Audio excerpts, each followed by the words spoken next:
बोदवड शहरातील मलकापूर चौफुली परिसरात मोठ्या प्रमाणात अनधिकृत अतिक्रमण झाल्याचा आरोप आंदोलनकर्त्यांनी केलाय।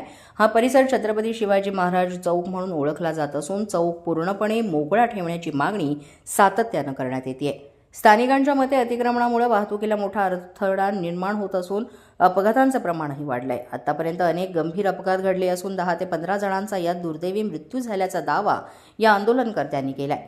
व्यवसायधारकांकडे बांधकाम परवाना तसंच व्यापार परवाना नसतानाही कोट्यवधी रुपयांचा व्यवसाय सुरू असल्याचा गंभीर आरोप करण्यात आलाय।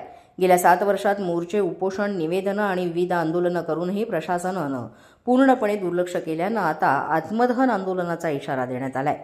6 जुलै 2026 रोजी दुपारी 12 वाजता जिल्हाधिकारी कार्यालयासमोर आत्मदहन आंदोलन करण्यात येणार असल्याचं या निवेदनात म्हटलेलं आहे। तसंच या आंदोलनादरम्यान कोणतीही जीवित किंवा वित्तहानी झाल्यास त्यास प्रशासन जबाबदार राहील असा इशाराही यावेळेस देण्यात आलाय। जय जिजाऊ जय शिवराय गेल्या 7 वर्षापासून मलकापूर चौफुली बोदवड या ठिकाणी आपण सातत्याने छत्रपती शिवाजी महाराजांचं स्मारक व्हावं याकरता सातत्याने प्रयत्न करत आहोत। त्यासाठी अनेक आंदोलनं, मोर्चे, उपोषण आंदोलनं, आमरण उपोषण, आत्मदहन आंदोलन, अनेक आंदोलनं पार पडली। पण आता या 7 वर्षानंतर आता काहीतरी त्या मुहूर्तमेढ होण्याची शक्यता दिसते।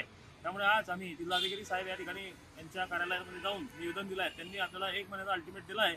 1 महिन्याच्या आत मलकापूर चौफुली बोदवड या ठिकाणची सर्व जागा पूर्णपणे मोकळी करून हे श्री स्मारकाकरता मोकळी करून देण्यात येईल असं आश्वासन त्यांनी दिलं आहे।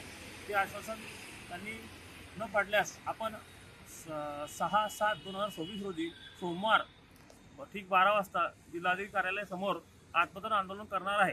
या आत्मदहन आंदोलनामध्ये होणाऱ्या सर्व हानीस एकमेव प्रशासन जबाबदार राहील। पण अशी वेळ न येऊ देता माननीय जिल्हाधिकारी साहेब त्याच्यावर मार्ग काढतील अशी आशा आम्हाला आहे। जय हिंद, जय महाराष्ट्र। पोलीस माझा न्यूजसाठी ज्ञानेश्वर पारधी, जळगाव। पोलीस माझा न्यूजच्या बातमीपत्रात आज इतकंच। तुम्हाला आमचं बातमीपत्र कसं वाटतंय याबाबत अवश्य अभिप्राय कळवा। यासाठी पोलीस माझा न्यूजचं YouTube चॅनल सबस्क्राईब करा। तसंच आमचं फेसबुक, इंस्टाग्राम आणि ट्विटर अकाउंट फॉलो करा। अधिक माहितीसाठी आमच्या www.policemazhanews.com या वेबसाईटला भेट द्या। आमचे अधिकृत प्रतिनिधी व्हायचं असेल तर स्क्रीनवर दिलेल्या क्रमांकांवर आजच संपर्क साधा। आजच्या बातमीपत्रात इतकंच। पुन्हा भेटूया पुढील बातमीपत्रात। तोपर्यंत पाहत रहा पोलीस माझा न्यूज।